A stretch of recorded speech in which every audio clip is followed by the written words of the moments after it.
Ryan, have you ever thought about being an architect? Have you ever thought about being a truck driver? Have you ever thought about being a salesperson?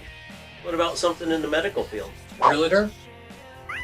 Listen to Career Paths every Thursday Wherever you listen to podcasts, and on YouTube. You might learn something. you might not. It's your life. Make it happen. Memories fading, we all forget those not so shiny things you do. Career Paths. So you're saying you're ready? I'm ready. Welcome to Career Paths by InfoNet. I'm Victor Boudreau with Mr. Ryan King. Hey. Hey. Back for part two, Mr. Pat Robertson. Hey, Patty. I call him Patty just because I've known him so friggin' long, and I'll call him Patrick. he might be more professional. I've been called worse than either one today. Exactly. You've been called worse by better. Yeah. Again, we're in part two. Hopefully somebody caught our first part with Pat because very informative. See, that's the thing. One reason most of our, and I would say 90% of our guests are acquaintances or friends of mine. And I learned a lot more. I didn't know that you went to Post Falls. I didn't know certain things that you already told us about. So once again, your official title of what you do for work, your career. Financial services professional. Thank you. There you go. That's what it says on my business card. Wow. Yeah, I still haven't, we haven't seen, last time we got together was like 4 or 5 years ago at the Black Diamond. You remember that? Is it called something else or is it No, same it's thing? still Black Diamond. Okay. The pool restaurant, we had lunch and yeah, so Isn't that out in the valley? yes, it is in the Okay, valley. yeah. I've been there many times since. I don't think I've ever been there. Nice place. Nice place. There's a plug for Black Diamond. We're talking about schooling. Didn't even get paid for it either. I know, right? How dare they? What were they thinking? It's your generosity right there. Maybe they could host your next episode. That'd be- They need to host and sponsor, definitely. Back to what you do. Yeah. What would you say biggest misconception? I'm jumping ahead, but go ahead. I'm sorry. Are you? Yeah, I'm jumping ahead. I got all excited. That's So we did kind of leave off. We were kind of talking about college and stuff. Yeah. Now, didn't you say at one point that you did have to have college to get into this? Right. So back in the year 2000, I think that was an old Conan O'Brien bit, wasn't it? But so State Farm, those types of companies, to be your local farmer's insurance agent, you had to have a 4-year degree. They would not look at you, and I didn't because, like I said before, I was tired of school. right. You know, So how many years And, did you go to college? well, I went a total of 4, but I think I completed about 2.5. Just you know, Yeah. It became a waste of money when I was enrolling for classes and not passing because I was done and I was too proud to say, hey, maybe I should step away for a year, or hey, I found a career and I should go do that. And college isn't for everybody. And I know there's great trade schools and whatnot out there. And We've had guests on here that we highly recommend trade schools if you're looking to do something, if you don't know what you're looking after. So we agree with that. Especially if school is not your thing. Yeah, schools, because neither of us were college guys and right, school Or wasn't, school guys. yeah, we were school guys. So yeah.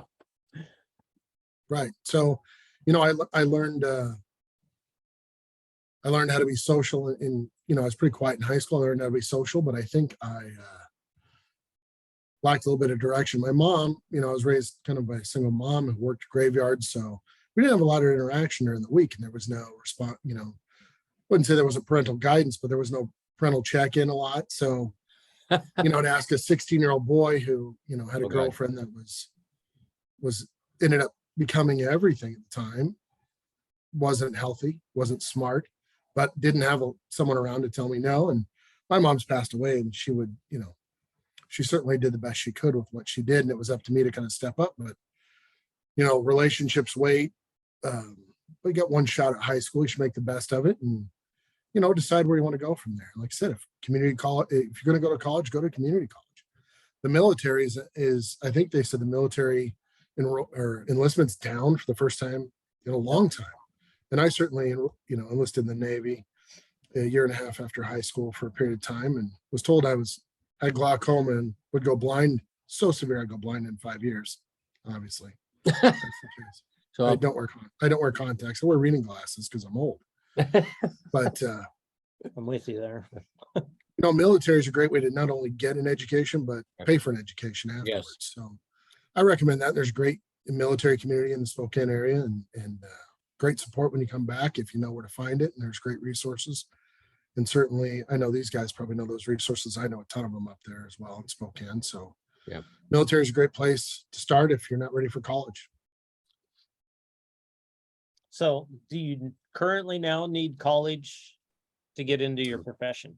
No, I mean, didn't need a degree because I'm doing what I do. But one of my associates who's in the Salt Lake area, I'll give an example. I think he got a degree from Utah State, went into management and event management for Marriott and spent 30 some years in that career. He's now 61 and started his last career in financial services about 3 years ago. So, people come from all directions. I've talked to people who come right out of high school, and I don't recommend it for them most often unless they're extremely mature because, I'm 49 now. And when I was 28 and was trying to do this or thinking about it, I couldn't imagine getting in front of a 65-year-old and saying, I know best how you should retire. Let me advise you what's done. A little bit of lighter color here helps, to be honest with you. right. A little bit less here helps, so when I sit in front of somebody who's my parents' age, they listen now. They wouldn't listen when I was their grandkids' age. Yeah, no. So So it takes a special change careers. it takes a special person to start young, and it can be done, but they need to rely on the resources. The young lions need to get in the pride and learn. Mm-hmm. And you can certainly get an education on the fly. And I've certainly learned a lot, and I learned from people older than me, younger than me, and I learn every day. So I get it. College degree is not required at this point, but try it, see what you like about it. It doesn't hurt to have to get a certified financial professional endorsement. You have to have a 4-year degree. So that's the one thing I would be restricted from until, and then maybe I'll go get my degree tomorrow. Who knows? Online's amazing. I could get a degree from Wazoo now if I wanted. So Yeah, if they'd take me, if they're watching. So what's a typical day like for you? Your task hours, that type of stuff? The good thing is I don't have a typical day, but I'll kind of go over my typical week. Okay. And I'll start with what it was when I started this career versus what it is now, if that helps. Thank you. Please.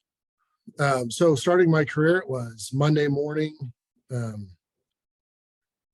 laying out, actually Sunday night, laying out my week on paper, what I'm going to do. What's my weekly goal? What's my monthly goal? What's my yearly goal? What's my 5-year plan? And I still do that. And it's written down, and sometimes it's private. Sometimes I let my spouse know, who's my accountability partner, because you got to have somebody who keeps you on track. This is what I plan to do. This is my production. This is how much I want to make this year, and keep them abreast of what's going on. Because sometimes when you choose to be a little sloppy, they can smack you around a little bit. I'm not saying there's abuse, but she's shaking her head. So I lay out my week Sunday night, and I know I've got a goal, and maybe I got to get 10 appointments this week, and I know that I got to pick up that phone. So I'll make some calls. I'll lay out my list. Who has birthdays this week? I'll know that by Wednesday, and I'll get those cards in the mail by Thursday. Who is up for their 1-year review? I review people's policies with them every year. Who's coming up next week, and I'll get those scheduled. And then I'll schedule as many new clients. I have networking events I go to. Those are regularly scheduled. Like I have one this Thursday here in San Antonio area. I have one next Thursday in Salt Lake, and I've got those on the schedule. They're blocked out, and nothing will interfere with that. So it's really living by a schedule. And my schedule, like most people's, is right here. I just saw there's a bunch of notifications. Some of them are Outlook. It's telling me I have an event tomorrow. It's reminders. And I live by that. So when I started, it was 70 hours a week, maybe 60, 70 hours a week. It was sometimes 7 days a week. Sometimes I left people's houses at 11 to 30 at night, not because I wanted to, but because they needed help. Yep. Now I'm really mostly 4 days a week, sometimes 5. And it's still getting the same amount of stuff done, but realizing I need help and hiring people to do the things that that they can do that free me up to be in front of people. So typically I don't make all the calls anymore. I have people that do that for me, and I touch base with them, make sure their assignments are clear, and I go and do my thing and help people more directly than doing the administrative stuff. What do you think the biggest misconception the general public has to what you do? And what do you think, how could you change that?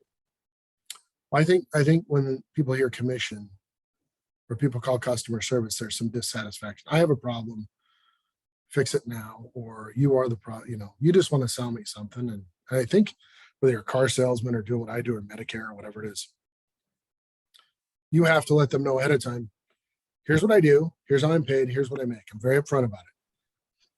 But those have nothing to do with our meeting today. So when we sit down and I chat with them, I let them know up front, I'm here for you. What do you want to talk about? And they run the agenda.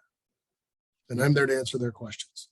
And I'm genuinely care for what's going on in their world. So I do things like send out birthday cards because I want people to have a great birthday. I do the Facebook messaging, have a great birthday, and because you have to care about people. If you only care about money, you're screwed in any career, especially this one, you're not going to last. People smell the BS. So if you're truly genuine, there's no BS to smell. What would you say your biggest dislike about your career and your biggest like are? I think some of the back office stuff, just the learning is great, but sometimes this T wasn't crossed. So you have to go fill out the whole paperwork again and go get it re-signed by the client and then come back. Sometimes my clients are 700 miles away. So if you can imagine, hey, I'm in Utah, I've got to call somebody. Hey, I know you're at work, but I'm going to fax you something. If you can sign it and get it back to me. I know you're in Coeur d'Alene to get it, and trying to deal with time zones sometimes is rough. I'm working across 2 or 3 time zones. Sometimes, I'm about to have a client in Hawaii that's 5 time zones away now. Wow. So that'll be a challenge. And I guess the other part was what I enjoyed best about it. It's the people, it's the clients. It's when somebody says thank you and I know I've earned it. Yeah. People say thank you sometimes just because we're trained to. It's kind of like when you walk into GameStop. I was there for years. Vic worked there. How many times does somebody walk in? Hey, can I help you find something? No. Hey, do you know where this is? Right. We're trained to say no to that question. So sometimes people are trained to say thank you no matter what. But I ask them for feedback. Thank you. I appreciate you saying thank you today. What could I do better? So using that opportunity to learn. Okay. So income, your money, you're comfortable. You don't need benefits, specifics. 401, how's this healthcare. I mean, you kind of sell or with some of that right. stuff. So you actually have your own and so I don't manage my 401k. I do it through my my broker Prudential. So, but I definitely know what to do with it, how I want it to work, what the structure looks like. I wouldn't do something. I wouldn't tell my clients to do something I wouldn't do myself. So I wouldn't tell somebody, hey, you should look into this particular thing. Now there's going to be stuff that's, if somebody's 65 and they're done working tomorrow, obviously certain products or strategies are going to be different from them than they are for me or for somebody who's 25. So I certainly, it's a comfortable, you dig in, you work hard. The first 3 years suck. You're not going to see your kids, your family. And if you do see your kids and your family a lot, or if you do let your spouse say, hey, can you stay home and watch the kids today? Can you do this or that because you don't have a boss? You're going to struggle. You might not make it. I think there's an 81% washout rate in the first 3 years of what I do. Wow. So it's the discipline and making it happen. And it's amazing when you turn the corner and you're helping people. If you do the right thing, you make plenty of money. Let me leave it at that. If you do the right thing for people, you make plenty of money because they trust you and you've earned it and you've done the right thing. Am I flawless? Absolutely not. But if there's going to be a mistake to be made, I try to make it with my position before somebody else's, and I let them know my experience. There you go. So how many jobs/careers would you say you've had? True careers, I've had probably 3. So I did telemarketing for a good period of time, from the time I was in college till, I guess I'll start with Pizza Hut. I worked for Pizza Hut all through high school. I want to call that a career. It was, technically it is. I met a lot of fun people. Some. Didn't participate in my 401k, so I don't really count that. Did some telemarketing at Dakota and Spokane, and then moved to a company that was in Portland, is no longer there. So that was my first real career after college. And I did that for 6 years. Loved it. And then went to GameStop. I was there for 11 years full-time, 4 years seasonal. Worked as a district manager in retail for a couple other companies after that, and had great experiences, just had no flexibility in schedule. Yeah. Not good for a family man. I'll just say that. Right. And Question. then, Go ahead. yeah, Go I ahead. was going to say my last career is this one. So Own Power Financial Insurance, and my goal is to retire in 9.5 years. Just bought my retirement home a month ago. nice. which Not is to, where I not am to get too personal, but your schedules and stuff, do you think that helped affect your personal life, your marriage, your first marriage? Yeah, I've had frank, and more so with my kids, I've had frank discussions. They're like, I think a lot of parents hear this. I wish you were around more, but I understand because of. And I've had those conversations with my kids, and the flexibility of this, I was able to spend more time with my son during COVID when he was in high school, which was good or bad, but I was able to be there for some Yeah, of that. I don't know. Yes, and Yeah, Vic's thinking spending more time with him may not have been the best, but just saying. but I was able to have more accountability with him, or he was, whether he wanted it or not, he had to be more accountable to me than my daughter was, because I was there more. Right. And my daughter's a little bit, she's off on her own. As soon as high school was over, she was in Western New York, and very independent, very strong. I like to say she's a lot like me, but she's a lot smarter. And Let's hope. yeah, for sure. And but again, we've had those frank conversations where it was, hey, I wish you were around more.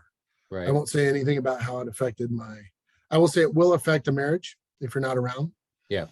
Sometimes good, sometimes bad. That's Depends true. on what's going on in your world. That's true. Any other questions from Pat? We're almost done, man. That was No. very, I hate to say it. I'm used to the smart ass joking, but I appreciate your I really enjoyed talking about this. So any other questions? I was going to say, I hope the people that tune into your podcast and listen to all the people who've been on here and kind of hear a common thread, which is, you're going to make mistakes, but you can learn from others' mistakes, like mine or others, Exactly. and hopefully have a smoother road. We all make mistakes along the way and live and learn. I mean, that's some of us take a while to learn more. It takes more. Couple. Here's an easy one, Pat. Ryan, I could see by Ryan's eyes right there. He's going to write in his dear journal. That's going to be his evening. Someday I'll make a mistake. Oh, wait, no. Yeah. Someday. You're Someday here, I'll- right? Someday I'll realize it. And I will say one thing. If you're going to be a financial professional, or you're going to be take clients out, get better at golf early. I still suck, and I'm going to get better, but First time I ever went out, I was as good as anybody else. Hate to tell you, it wasn't hard. Just saying. that's because you went out with the right people. Apparently, because they were going. Horrible How at often golf, they were get better. questioning me. How often do you golf? I go, this is the first time. They were just like disgusted with me. I'm just, what? You hit the ball and hit it in the hole. How hard is it? Some days, very. I never had a problem. I get bored with golf. So there you go. Last question. Here's a rough one. Yeah. And thank you very much. What did you want to be when you were a kid? Did you want to be an astronaut, a cowboy, a policeman? I want to be a lawyer. I like to argue. Really? Rick knows this. Yeah, I want to be a lawyer. I want it because logic's such a huge thing in my brain. I'm very analytical. A lot of my clients are, which tends to cause friction on occasion with me because we're both analytical. I'm not emotional, but I know how to help people wrangle their emotions into logical Have you decisions. figured that out? You figured out how to do that? I But, analyzed I everything. didn't put all these years in to not figure that out. Huh. Not everybody. I can't succeed all the time, as my wife rolls her eyes. I get emotional, but I mostly run What? with logic and being a lawyer, is my wife wanted to be a lawyer when she was growing up. So she knows we have interesting arguments. They're very productive, Awesome. and it's discussions and it's positive. And I think helping people in that format was what I wanted to do. I just took a different path to help people. Sure. That's all. Any Less other, school too. any other questions? No, Pat, anything else you want to comment to give our listeners, our watchers, any other Any advice, anything else before I'm very informative to me. You're like, I was like, I almost learned something today from Pat. Almost. Almost. Getting something in between Vic's ears is tough to do. It is. Uh, Yeah. You're welcome. You know, I think that just the same thing, you know, you don't have to know what you want to do coming out of college, going out of high school, coming out of college, but make decisions. And if it's the wrong one, that's okay. When my daughter moved to New York and she thought I'd be upset with her, for example, I said, I'd rather you make mistakes now when you're young than when you're 30 and dragging around a couple kids. So make mistakes young but make decisions. Don't be wishy-washy. Don't go major this one year, major that the next year, go to the military, decide it's a bad idea. Don't do that. Figure out. People do that and they're no better off today than they were in high school. But look inside, would you say, and figure out what you want to do and go for it. Yeah. And then you could change it and that's okay. Yeah, at least what you want to try. Yeah. Just make a decision and go with it 100%. There you go. And if it's the wrong path, correct later. And you can always learn from that mistake. Hopefully. And don't do drugs. There you How'd that work out for you? go. Great. Passed every year analysis I was ever given. There you go. I'm not diving into that one. There you go. That was easy. Pat, awesome. Thank you very. Gentlemen, thank you. That was so easy. You can tell you're so shy and bashful talking in front of people. Yeah, this, 2 people, 5,000 people. Really, it's the same thing. All righty. Oh, nothing else, huh? Nothing else. I almost don't want to let you go. I enjoy it. Next time you come to Spokane, please get a hold of me. Let's get together, brother. Absolutely. I Good appreciate to it. see you guys. Thank you for watching or listening to Career Paths by Infonet. Please like, please subscribe, please share, leave a comment. Nasty, good. Ryan sucks. Whatever it takes. Till There you next go. time. Thanks, Pat. It's your life. See you guys. Make it happen. We'll see you.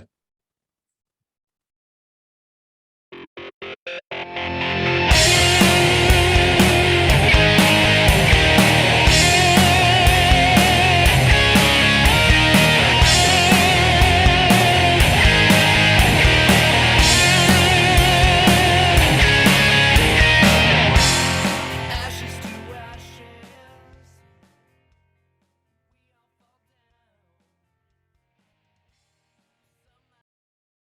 Okay. Take 24. La la la la. Career Path.